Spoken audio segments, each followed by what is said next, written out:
Good morning. I'm Diane Macedo. Thanks for streaming with us. In today's update, we're getting a look at the extent of the damage after Hurricane Laura tore through the Gulf Coast overnight. We now know at least one person in Louisiana, a teenager, has died after a tree fell on her home. Now, the storm made landfall as a powerful Category 4 hurricane near the Louisiana-Texas border.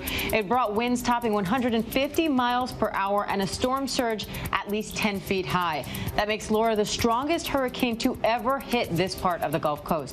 Residents who evacuated are now waiting to see if their homes have been damaged. Courtney Fisher from our Houston station, KTRK, spoke with one woman who says she had just settled into her new house after losing her old one to Hurricane Harvey. Let's listen. Are you nervous that, do you know what your house looks like? We just got our home last month, so, we're kind of losing it all over again, and we're just now getting on our feet. When you say losing it all over, did you lose it in Harvey? Did you lose it in the mountain? We're just now recovering from Harvey. Oh, my and God. Yeah, like so many people. And COVID, with the COVID, a lot of people are out of work. We're all living off of unemployment already, so. How difficult was it for you to board up that house, leave, and think, I hope this is still here when I come back to it? I haven't cried that hard in a while. Yeah. I haven't cried that hard in a while, she says. Laura is now a Category 1 hurricane, but winds are still up around 75, 80 miles an hour. So let's go back to meteorologist Greg Dutra now. Greg, there are high winds, just barely a hurricane, but still powerful. That's right. We said before this hit land, this is going to be a hurricane that changes lives for sure, and that is definitely panned out now. The winds are still very strong, something we are tracking accordingly with the latest gust up in the upper 50s here, and this is on the weaker side of the storm. Still, though, Alexandria gusting to 79 miles per hour. Official storm right now is at 75 miles per hour, a Category 1, and just barely. The cutoff is 74. So I expect over the next hour, either maybe it'll maintain 75, but probably not. We'll probably see as this goes to noontime Eastern, it get knocked down to a tropical storm. But that doesn't mean that the threat is over. First, let's go ahead and take a look here at what this was looking like when it made landfall at 150 miles per hour. Early this morning is when it made that landfall out near Cameron, which is almost the same exact track that we saw Rita take inland. But this was no Rita with the winds, again, at 150, clocked at 137. The National Weather Service radar went out early this morning, and now we're just getting pictures in. That radar was completely destroyed by the winds. The top ripped off like many of the homes that you saw peeled away like a can of sardines. Temperatures in the mid, or I shouldn't say temperatures, wind speeds rather in the mid 40s here by later on tonight. Again, definitely tropical storm strength as we get into later this afternoon and this evening. Then it just becomes an extra tropical low, gets absorbed in the general west to east flow of weather and gets pushed off through the mid-Atlantic, but still brings a decent amount of rainfall, 2 to 4 inches expected through portions of extreme southern Illinois, even into southern Indiana, northern portions of Kentucky, and then eventually onto the East Coast, where even New York City could catch some showers and thunderstorms from this by late in the weekend. Diane, the storm unfortunately lived up to just about all of the expectations. It's still unknown if that storm surge did make it up to 20 feet, but I give it time. It was kind of like this with Hurricane Michael. It took 24 to 48 hours to find the worst impacted communities because they were so cut off. All right. Well, we're certainly hoping that that doesn't happen, that this isn't the case, but incredible to see these high wind speeds so far inland even now, Greg. Thank you. And Texas Governor Greg Abbott says no deaths have been reported directly related to the storm in Texas so far, and he's crediting evacuations for that. As many as 10,000 people left their homes in Texas ahead of the storm and will now have to wait and see if their homes are still intact. Marla Carter from our Houston station joins us now from Orange, Texas. Marla, what's the extent of the damage where you are?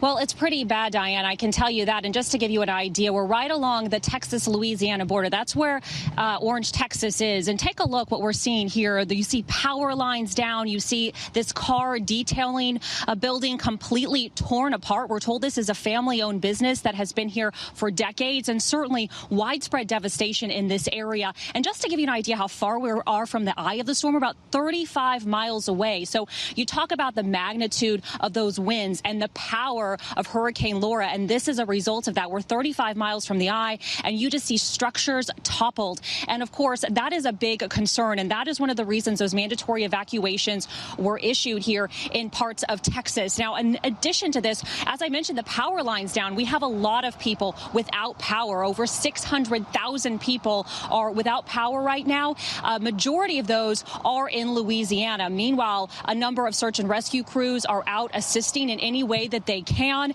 not just in this area, but over in the Louisiana area as well. But if you look at the devastation here in Orange, this is a huge storm, and this is what they're very concerned about. Now, the governor of Texas is set to have a news conference here in Orange later this afternoon to really give us an update. But we know that this is significant. We know a lot of people are without power, and that's why, as you mentioned, it's so good that so many people evacuated, not just here, but all the way to our west in Galveston Bay, because that was another area of great concern. And some of those residents are now being allowed to go back home because it didn't hit there. But certainly glad so many people heeded those warnings, evacuated, because you just look at this. If this structure fell, just imagine all the other homes and all the magnitude of this storm. Is certainly absolutely devastating out here in Orange, Diane. Yeah, that's for sure. Marla, thank you for your time this morning. Stay safe out there. And as search and rescue efforts get started, first responders in Texas are making their way to try to help those in need. Our Matt Gutman is at Christus Southeast Texas Hospital in Beaumont, Texas. And Matt, what are the staff there preparing for now? They're preparing for an influx of patients, and 4 of them I know are going to be very, very young. They're NICU patients, just born, preemies, very tiny, and they're actually sending out an ambulance from this hospital to go pick them up from Lake Charles. Apparently, they have power issues, they have all sorts of issues, and in order to ensure that these kids get the best care possible, they've decided to bring them here to Christus St. Elizabeth Hospital, where we have power. And Diane, Tropical Storm Imelda, little Tropical Storm Imelda caused a tremendous amount of trouble here in this part of Texas, and that was basically less than a year ago, and this whole area was flooded, and they had to move the emergency room all the way upstairs. I'm going to take you inside, actually, because right now there aren't patients. Normally we would respect HIPAA, and we always respect HIPAA, but there's nobody here right now. You can see it's completely empty, but basically this is where patients coming in would go. It's been very quiet overnight. Right now they're just dealing with administrative stuff and waiting for these additional patients to come in. Again, there's still a massive amount of assessment going on across Texas and Louisiana and that border area where we are, which was not very far from the eye of the storm, but was really on the dry side of the storm. So we didn't see a tremendous amount of rain, didn't see wind that was extraordinarily powerful for a long period of time. So what we saw were gusts of wind that were powerful, but it's that sustained wind power for hours that pries things loose, buildings, houses, rips trees from the ground. We did see some of that near Orange, where the KTRK reporter was just ahead of me. But again, not the kind of destruction certainly that we've seen on the Louisiana side of the border, and not the kind of moisture and flooding that we saw during Hurricane Harvey, Diane. Yeah, we're looking at a video now of Beaumont, Texas. Still no joke, the winds that they got hit with, but so glad to hear that it was better than expected, Matt. Thank you. And joining us now on the phone is David Crane, who rode out the storm in Port Arthur, Texas. David, I'm glad to hear that you and everyone in your home is safe this morning. Tell me what it was like overnight for you. Oh, it sounded like a freight train coming through here, and we're just waiting to see if anything fell or if anything went flying. What made you decide to stay? I lost my house in Harvey and got a little under 5 foot of water in it. And, when we bought this house, we were like, we're going to make sure that we buy a house that's not in a flood zone. And, we had a good roof on it, and I've evacuated for many a hurricane before. I was not expecting it to turn to Category 4 at all. Mm-hmm. And it just happened to come up at us, so we just stuck it out and hoped for the best. And woke up this morning, and now it's a whole lot of cleaning. Were you worried about your safety at all overnight? Oh, yeah. But, we put it all in God's hands, and he brought us through it, and everything turned out all right. All my neighbors seem to be intact. A lot of them are out of town. I've seen one return so far. I know you said we're going to help each other out. Oh, sorry. I know you said that it sounded like a freight train. I know you're saying your house is new, it's sturdy, you had faith in it, but it sounds like this storm was still strong enough to even shake you in that scenario. Why? Oh man, well I stuck my head out at about 2:30, and my carport's recessed into my house, and I didn't want to even get within 5 feet of the edge where I would have been caught by the wind, because I could just tell it would have just knocked me over. And hearing it hitting the side of my house, it was pretty loud hearing that wind cut around us. And I work in the chemical refining business, and I'm used to dealing with loud noises and stuff, and it sounded like I was at work last night. Yeah, I'm sure that was not relaxing by any means. No, ma'am. So I know now, luckily, things have calmed down a bit. The sun has risen. You can see outside. Do you expect to see a lot of damage in your area? Or are you seeing it already? Got a tree laying I'm looking at a tree right now that's laying across the street that's going to deny us access from one entry point. But I'll get out there. I'm not going to wait for the city to try and clear it. I'm going to start cutting on it today and, help my neighbors get back home as soon as they can. I mean, I know your house fared well, thank God. Are you worried about your neighbors?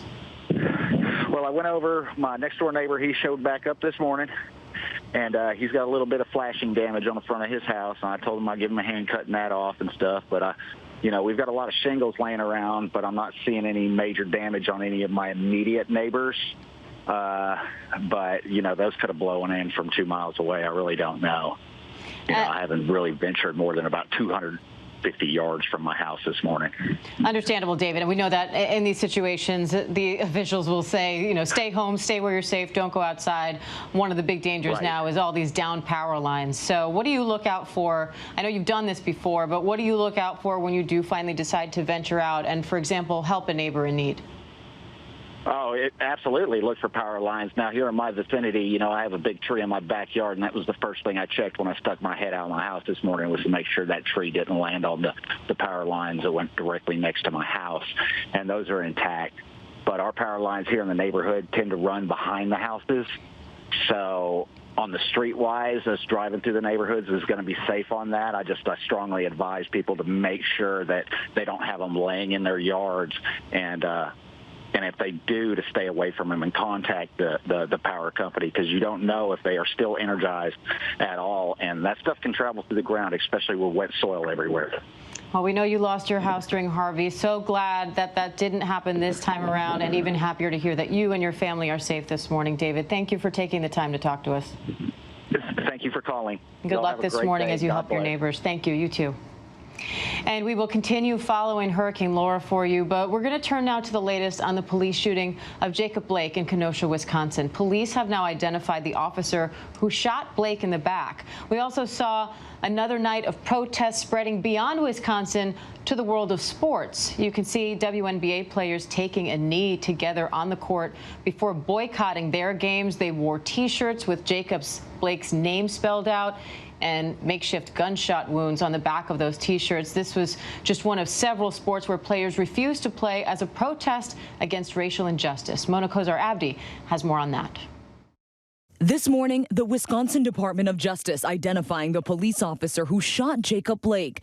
The incident sparking deadly protests and now bringing the sports world to a halt. Milwaukee Bucks did not come out for warm-ups. The state's attorney general saying Officer Rustin Shesky fired his service weapon into Blake's back 7 times. The shooting officer, Kenosha police officer Rustin Shesky, has been a law enforcement officer with the Kenosha Police Department for 7 years. Authorities also revealing officers were called to the scene Sunday when a woman said her boyfriend, quote, was present and was not supposed to be on the premises. Adding when they tried to arrest Blake, a taser was not successful. Mr. Blake walked around his vehicle, opened the driver's side door, and leaned forward. While holding on to Mr. Blake's shirt, Officer Rustin Shesky fired his service weapon 7 times. Officer Shesky fired the weapon into Mr. Blake's back. No other officer fired their weapon. According to investigators, Blake told officers he had a knife, which authorities say they later found on the floor of his SUV, although it's unclear if Officer Shesky knew about the knife at the time of the shooting. According to the family's attorney, Blake was breaking up a fight when police arrived. This morning, he remains hospitalized, and his family says it will be a miracle if he ever walks again. The first thing he did when he looked at me was cried and then began to say, "I'm sorry about all of this." He says, "Because I don't want a burden on anybody, and I don't think I'm going to walk again, Mom." Shesky and the other officers involved in the shooting are on administrative leave pending an investigation. The shooting sparked days of nationwide protests, some of them turning violent. 17-year-old Kyle Rittenhouse is under arrest in connection with the deadly shooting of 2 people following a night of unrest in Kenosha Tuesday. ABC News confirming overnight that Rittenhouse is the person seen in this graphic video where he's running from a crowd. Rittenhouse falls and then appears to begin shooting.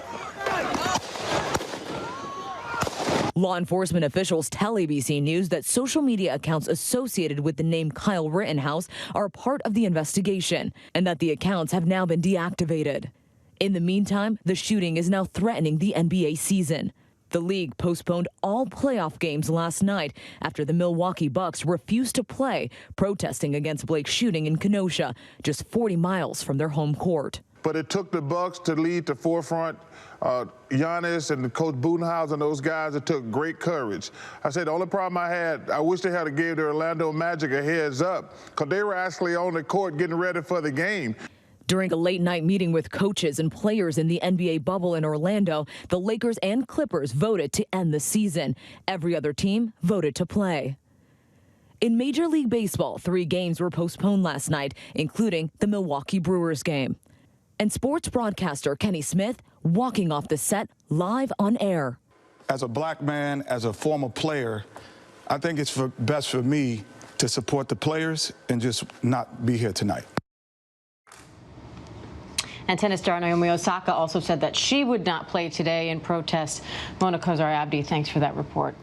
And Mike Pence officially accepted his vice presidential nomination at the Republican National Convention last night, praising President Trump's leadership during the pandemic and taking aim at Joe Biden. Mary Bruce has more. Overnight, a beaming President Trump greeting supporters, flashing thumbs up and posing for pictures. Many of his supporters not in masks or socially distancing. A surprise appearance to celebrate his vice president, Mike Pence, officially accepting the party's nomination. I humbly accept your nomination to run and serve as vice president of the United States. Pence delivering the speech of the night from Fort McHenry, the site of the battle that inspired the national anthem. Speaking before a crowd of American heroes and first responders, Pence argued American values are on the line in this election. The choice in this election is whether America remains America. Pence, the head of the coronavirus task force, touted the administration's response to the pandemic, even as nearly 180,000 Americans have died. We built hospitals, surged military medical personnel, and enacted an economic rescue package that saved 50 million American jobs. And he acknowledged the other crisis facing this country, addressing the unrest sparked by police shootings, but not the protesters' root concerns or the broader fight for racial justice. The violence must stop, whether in Minneapolis, Portland, or Kenosha. Too many heroes have died defending our freedom to see Americans strike each other down. We will have law and order on the streets of this country for every American of every race and creed and color. The vice president assuming the role of attack dog, saying Joe Biden poses a danger to Americans, falsely claiming he wants to defund the police. The hard truth is, you won't be safe in Joe Biden's America. Night 3 was also a night for women as the country marks the 100th anniversary of women's suffrage. Outgoing White House advisor Kellyanne Conway with an appeal to the female voters the president sorely needs. He confides in and consults us, respects our opinions, and insists that we are on equal footing with the men.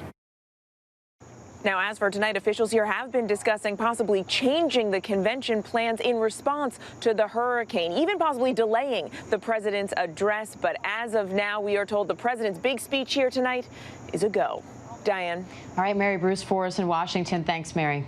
And that does it for this ABC News Live update. I'm Diane Macedo. Thanks for joining us. We will continue to track Hurricane Laura, or Tropical Storm Laura, all day for the latest news, context, and analysis. Have a great day. Hi, everyone. George Stephanopoulos here. Thanks for checking out the ABC News YouTube channel. If you'd like to get more videos, show highlights, and watch live event coverage, click on the right over here to subscribe to our channel. And don't forget to download the ABC News app for breaking news alerts. Thanks for watching.